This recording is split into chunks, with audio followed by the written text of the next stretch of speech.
In Umadara village, the first wife is never buried. She is replaced. They say some lands are fertile, some lands are blessed, but the land of Chief Okeke's compound was jealous. And jealousy, when it belongs to the soil itself, is not something you can outrun. Amara entered Umadara as a celebrated bride. Drums filled the air, women jubilated, palm wine flowed like river water. Obina, the only son of Chief Okeke, stood tall beside her, handsome, quiet, respected. To marry into that family was considered an honor. At least, that was what everyone said. On the fourth morning after the wedding, Amara was taken into the ancestral compound. The house was old, mud walls reinforced with cement, wooden pillars darkened by years of smoke and oil. Ancestral masks hung from the obi, watching silently. And at the far back of the compound stood a smaller building, separate, still, with a thick wooden door reinforced by iron. Her mother-in-law stopped in front of it. "That room," she said calmly, "does not concern you." Amara smiled politely. "What is inside?" The older woman's eyes hardened. "Do not open it." That was all. The first week passed peacefully. Amara adjusted quickly. She learned how to cook over firewood. She woke before dawn. She swept the red earth courtyard until it shone. She told herself she was lucky. Until the crying began. It started after the midnight gong. Soft at first, like someone mourning quietly. The first night, she turned in her sleep. The second night, she sat up. The third night, she touched Obina's arm. "Someone is crying," she whispered. He did not turn. "There is no one." But the sound always came from the back of the compound, from the locked building. And each night, it grew closer. One afternoon, while the family attended a burial in a neighboring village, Amara stayed behind. The compound felt different in their absence. Too quiet. The wind moved strangely through the palm trees. Before she realized what she was doing, her feet carried her toward the forbidden building. The door was locked, but the wooden window shutters were weak with age. She pushed one open. Dust rose into the air. Inside, the room was not abandoned. It was preserved. A neatly spread bed, a carved wooden box at its foot, and on the wall, a framed wedding photograph. Her breath stopped. Obina stood in the photo, younger, smiling. Beside him stood a bride wearing coral beads, tall, graceful, with the same dimple on the left cheek. Her face. At the bottom of the frame was a name carved carefully into the wood. Adaogo. Amara staggered backward.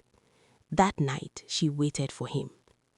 "Who is Adaogo?" she asked quietly. Obina froze. "She was my wife."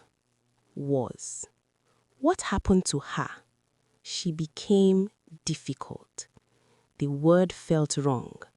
In what way? She complained, said she heard crying. Amara's heart began to pound. And then she ran into the forest. "And you never searched?" His silence was heavier than any answer. That night, the crying did not come from the back building.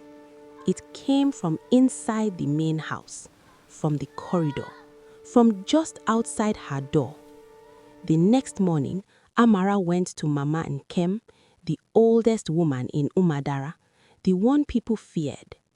"Tell me about Adaogo," she begged. Mama Nkem studied her face for a long time. "She is the third," she said quietly. The world tilted.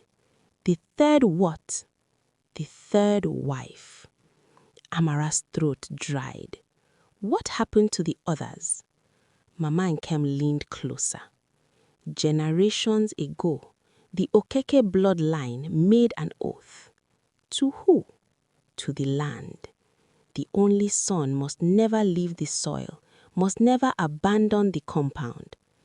Amara frowned. What does that have to do with the wives? The first wife loved him too deeply. She wanted him to move away, to build elsewhere. The old woman's voice dropped lower. The land grew jealous. That night, the elders gathered in the compound. White chalk marked their foreheads. Palm fronds were tied around their waists. They formed a circle near the forbidden building. Amara stepped outside. What is happening? The land must confirm you, one elder said. I will not participate in this, she replied firmly. The oldest elder smiled faintly. It does not require your permission. The ground beneath her feet trembled. A crack split the earth near the back building, and from beneath the soil came the crying, louder than ever before. The building began to sink slowly into the ground. The wooden door collapsed inward. From the darkness below, hands emerged. Thin wrists covered in coral beads, wedding beads, more than one pair. Adaogo rose slowly from the crack in the earth, floating. Her feet did not touch the soil. Her eyes burned, no longer hollow, but furious. The elders fell to their knees. We obeyed you, one shouted toward the ground. We brought replacements. Replacements. The word struck Amara like lightning. The land did not want wives. It wanted obedience. No wife must love the only son more than the soil that birthed him. Each time one tried, the land claimed her. Not dead, bound, beneath the compound, feeding the oath. The ground split beneath Amara's feet. Cold hands wrapped around her ankles, pulling, dragging. She screamed. Obina stood frozen. If I fight it, it will take me. Coward. Adaogo floated closer. You still have a choice. What choice? Amara cried. Do not love him. The words stunned her. The land feeds on love, Adaogo said softly. When we loved him more than this soil, it claimed us. Amara looked at Obina, really looked at him. A man who would sacrifice wives to survive, a man owned by fear. Something inside her cracked, then hardened. Her love faded. Not anger, not sorrow, just emptiness. She let him go inside her heart.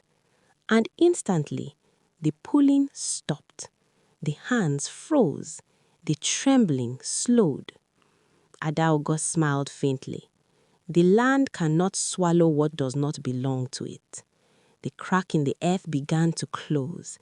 The trapped hands retreated into darkness. But the ground did not grow still. The trembling moved beneath the elders' feet. One elder screamed, another fell. The chief staggered backward. The oath he choked. Adaogo's voice echoed across the compound.